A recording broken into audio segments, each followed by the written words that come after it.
Oh, Lord, they done fucked this girl up, boy. Oh, hold up. Damn nigga out here. What, they got 5?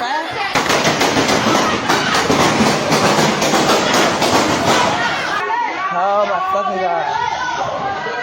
Girl shot, bro. Dave, well, Orlando police have arrested a second suspect in connection to a shooting that happened on Mercy Drive. That shooting left a young mother dead and sent 3 others to the hospital. She laughed when her friend warned her she might die soon. 3 weeks later, that same friend watched her name trending, not for a hairstyle, not for a tutorial, but because she was gone. The camera was still rolling, the emojis still floating. And in the middle of the chaos, a young mother lay motionless, her pink wig tangled in blood. This is not just another crime story. This is the story of Michaela Ruby Kayor Patterson, a woman who believed in light, in God, and in second chances, until one violent afternoon when ego, pride, and the crowd's applause turned fatal. Before we go any further, if you care about real stories that matter, the ones that make you question what's happening to humanity, subscribe to True Crime Watch HD and turn on the notification bell.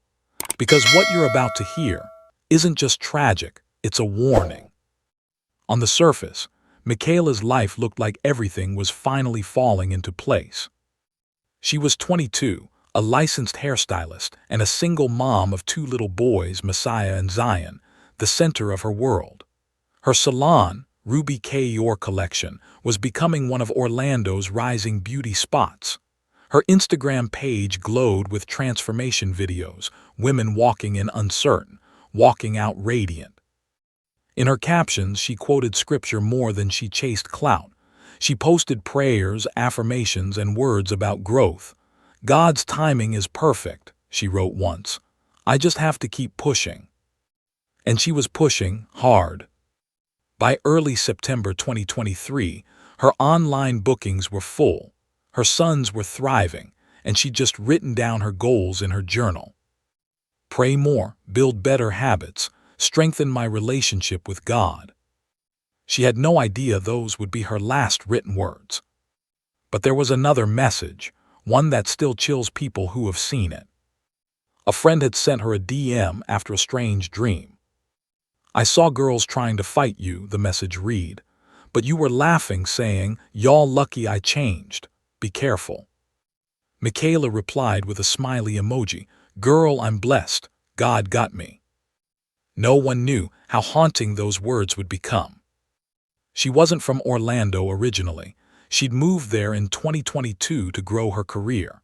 And despite working long hours and raising her boys mostly alone, her reputation spread quickly. People said sitting in Ruby's chair was therapy. She had a warmth that disarmed even strangers. Her laugh could cut through tension like sunlight through blinds. Her cousin, Devin Gaines, called her a light in human form. He wasn't just family, he was her protector, her best friend, the one she'd call when life felt too heavy. They shared everything: childhood jokes, money when times got tight, and secrets about what scared them most. But nothing could prepare Devin for the call he'd get that September afternoon. September 22nd, 2023, a Friday. It was just after 2 p.m. when Michaela's phone call shattered the calm. Her voice was trembling. "Devin, they're jumping me. They're jumping me." Those were her last words to him. In that moment, Devin didn't hesitate. He ran out the door with another relative, heading straight toward Jernigan Gardens Apartments, a complex on Mercy Drive that locals had nicknamed Murder Drive. Meanwhile, in that same courtyard, a fight was spiraling out of control. Witnesses said it started between a few women shouting, shoving, chaos. Then came the crowd. Dozens of phones up, recording, streaming, laughing. No one trying to stop it. Among the voices, Michaela's could be heard, angry, frightened, defiant. A man stepped forward and threw her to the ground. The camera shook. You could hear people yelling, "She ain't alone, her people on the way." And they were, but not fast enough. Think about this for a second. You're scrolling on Facebook and suddenly you see a live stream, a fight, people shouting, someone crying. Would you keep watching? Would you comment what's going on? Or OMG? That's what hundreds of strangers were doing at that exact moment, while Michaela's life was counting down in seconds. At 2:31 p.m. the first phone went live. By 2:34 the first gun was raised. Two young men, 23-year-old Delray Duncan Jr., and 18-year-old Gary Lee Williams III, began moving toward the center of the crowd. Neither was trying to break it up. Both were reaching for their waistbands. In slow motion, captured by a shaky live stream, one of them pulled out a gun. Then the sound that froze the internet. One shot, then another. The camera fell, the screen went sideways. Hearts and laughing emojis still floated across it. But let's pause here. Before the live stream, before the gunshots, before her cousin's desperate run, there was Michaela, standing in her small, pink-lit salon, holding a comb and a prayer. She was trying to make something of herself. She'd grown up in a tight-knit family. Her mom, Janelle, was her biggest cheerleader. Her grandmother, Sacramento, taught her to pray through every storm. They said Ruby was the kind of person who'd give her last $20 to a stranger if it meant helping them eat. She wasn't perfect, but she was trying. And that's what makes what happened next so unbearable. This wasn't a planned ambush. This wasn't a professional hit. It was ego, a fight that never should have happened, filmed instead of stopped, ending with a young mother losing everything. When Devin arrived at the complex, chaos had already exploded. Screams echoed through the courtyard. People were running in every direction.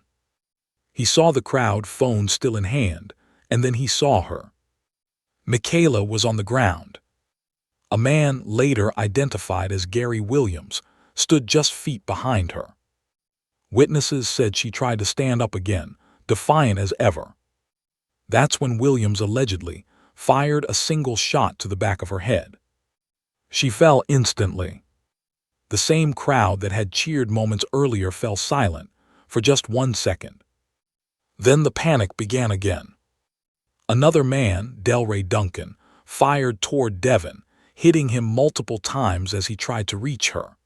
Despite his injuries, Devin managed to return fire with his licensed weapon, a move that likely saved his own life. Within minutes, the shooters fled in a black Chevy sedan. Police chased them across West Orlando until the car crashed on Old Winter Garden Road. Inside, they found Duncan bleeding from the leg and 2 others, one later identified as Christian Amari Childs. But the man who fired the fatal shot, Williams, had vanished. Police later described the scene as a war zone. Shell casings covered the pavement, bullet holes scarred nearby walls. And amidst the chaos, a phone still streamed. The live stream captured more than violence. It captured indifference. Someone could be heard saying, "Damn, they really dropped her." Not "they hurt her, they dropped her." That single comment became the haunting symbol of a culture that turns pain into content.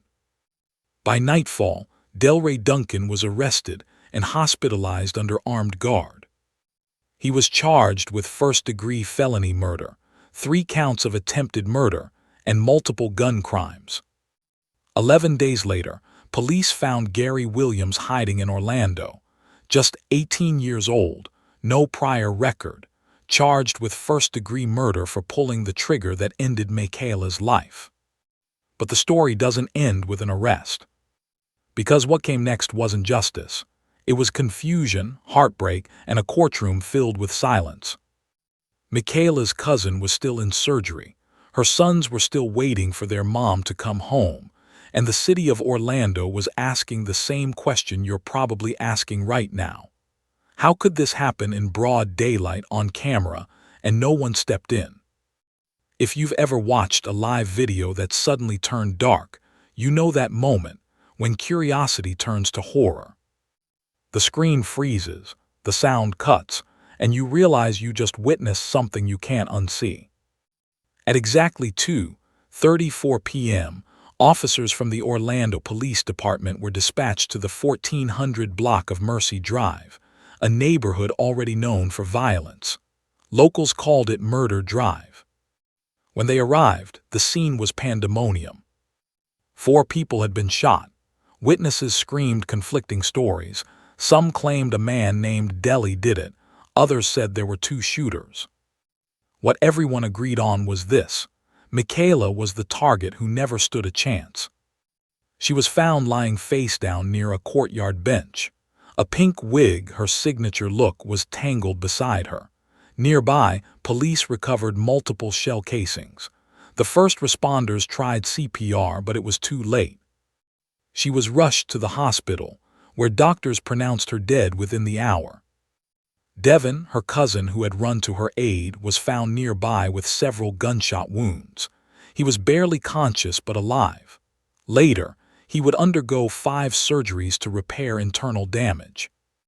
Within minutes of the shooting, police received reports of a black Chevy sedan speeding away from the scene. Officers gave chase.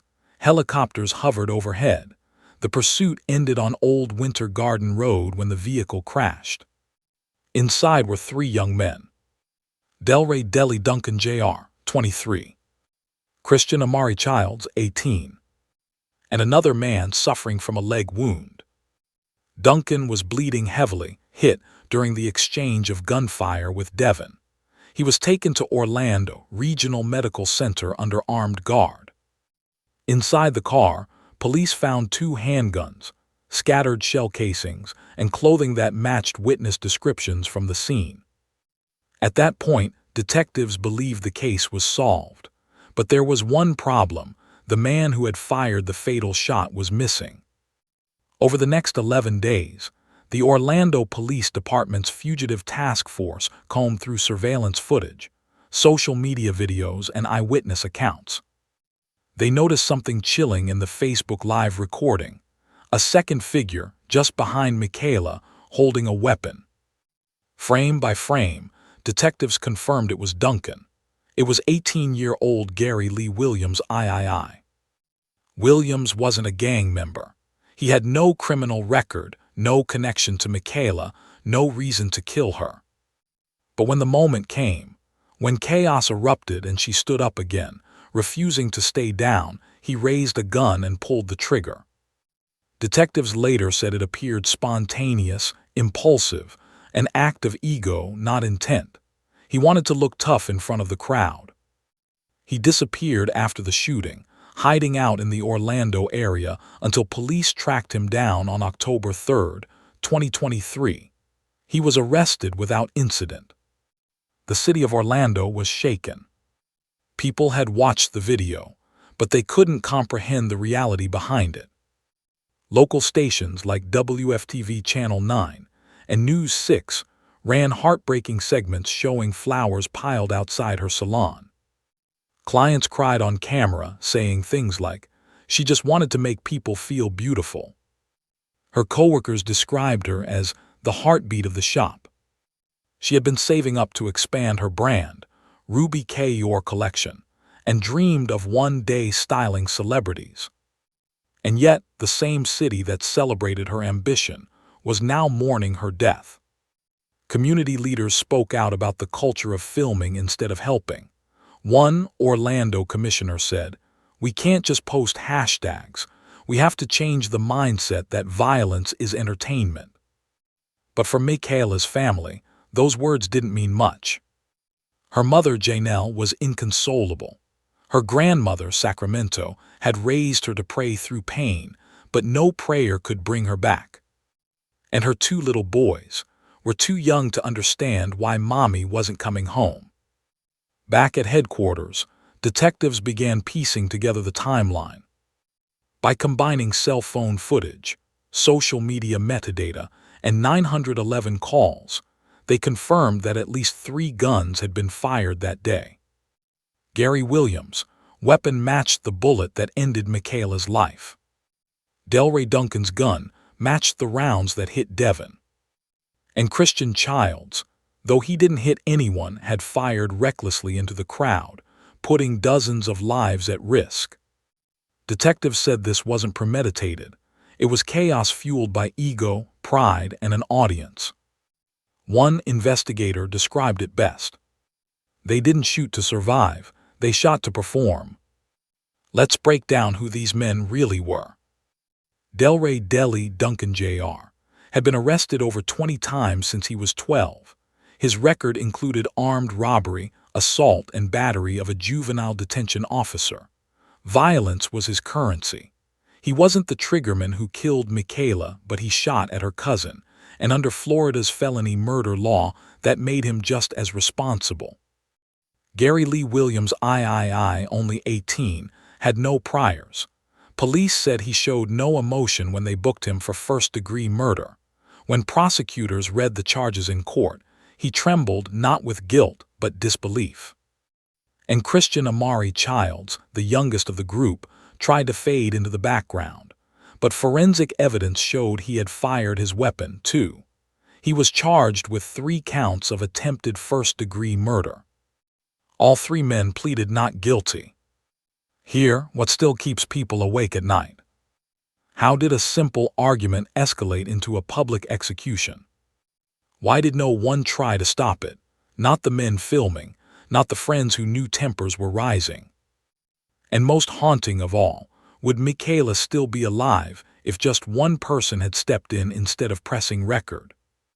You can imagine the silence in that courtroom when the footage was played. The gunshot, the screams. The comment that followed, "That's what she gets for talking crazy." That single sentence revealed everything wrong with that moment. The normalization of cruelty, the loss of empathy, the way lives become content for views. By early October, Orlando had made 3 arrests and 1 funeral. At Michaela's service, hundreds showed up wearing pink, her favorite color, and shirts printed with her salon logo, Ruby K. Yor. Her mother stood by the casket and whispered, "You did everything right. You tried to walk in light."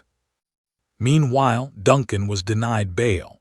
Williams faced life without parole, and prosecutors were still debating whether to pursue the death penalty for the teen shooter. But even as justice inched forward, something darker lingered. People realized the true horror wasn't just the killing, it was the audience. Because without that audience, maybe those men wouldn't have felt the need to perform. Michaela's story doesn't end here. There's more: the trials, the evidence, and the heartbreaking moment her cousin Devin finally learned she hadn't survived. And there's a powerful message in what he said afterward, one that will make you rethink what courage really means. After the arrests, the reality of what happened at Jernigan Gardens began to sink in. Michaela, 22 years old, a hairstylist, a mother of 2, was gone. Her cousin Devin was fighting to recover from multiple gunshot wounds. And the 3 men responsible were sitting behind bars, each trying to blame the other. But no matter how they twisted the story, the video didn't lie. Detectives replayed the Facebook live stream hundreds of times. It showed Michaela being attacked, knocked down, standing again, and then the fatal shot. Frame by frame, they identified Gary Lee Williams III as the shooter. He fired a single round that ended her life instantly. Then Delray Deli Duncan Jr. opened fire on Devin, hitting him multiple times before fleeing in a black Chevy with Christian Amari Childs and others. Duncan was caught after crashing the car. Williams went into hiding, but was found 11 days later. Childs was arrested months after, when police confirmed he had also fired a weapon. There was no mystery left, just tragedy. Prosecutors didn't have to build a case from scratch. The suspects had filmed it for them. Williams faced first-degree murder for pulling the trigger. Duncan faced felony murder and attempted murder for shooting at Devin. Childs was charged with attempted first-degree murder and multiple gun violations. All 3 pleaded not guilty, but the courtroom atmosphere told a different story. Witnesses described chaos, children crying, people hiding behind cars, and others still filming as bullets flew. The state argued that Michaela was unarmed, trying to defend herself when she was executed for pride. Williams sat emotionless, as prosecutors described him shooting a woman he barely knew. When asked why, investigators said the motive was simple and terrifying. He didn't want to look weak in front of a crowd. When Devin finally testified, the room fell silent. He recounted running toward the courtyard after her frantic call, hearing shots before he even saw her. He described seeing his cousin fall, then being hit himself. "I didn't want her to be alone," he said softly. "That's all I was trying to do." That single sentence captured everything this case stood for: courage in the face of chaos, loyalty in a world where people recorded instead of helped. While the suspects waited for trial, Michaela's family tried to hold onto what was left.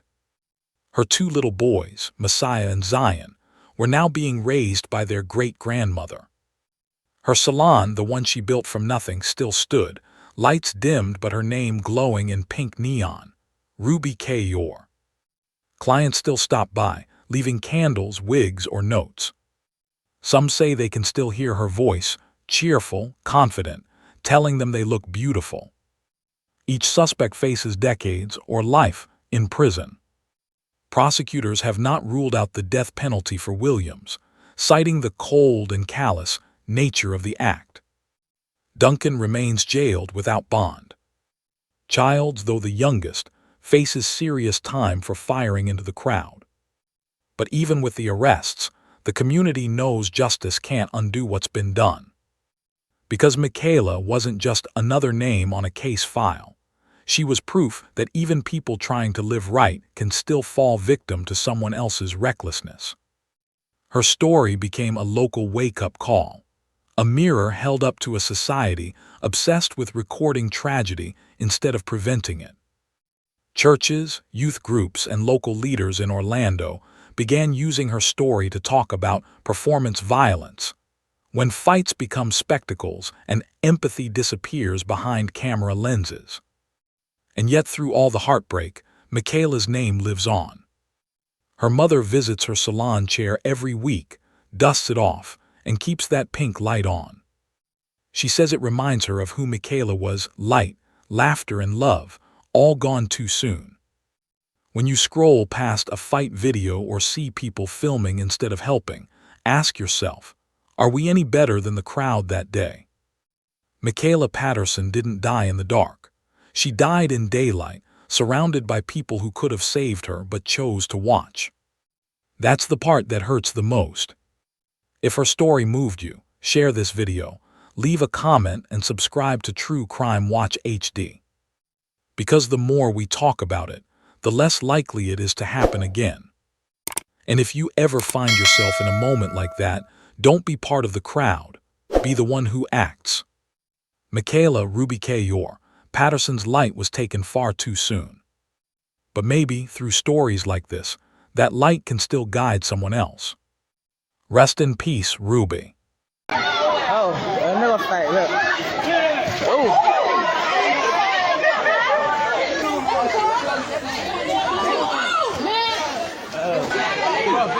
Oh, Lord, they done fucked this girl up, boy.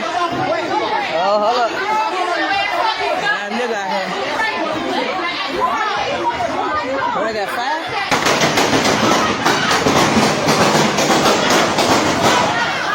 Oh, my fucking God.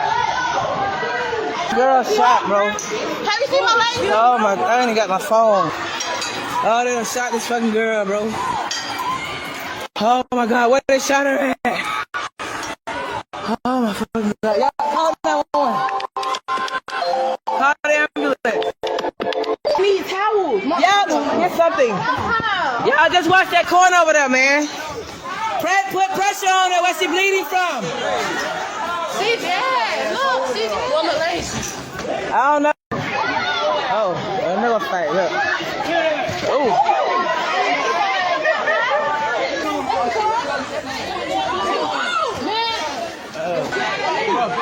Oh, Lord, they done fucked this girl up, boy. Oh, hold up. Damn nigga out here. What, I got 5?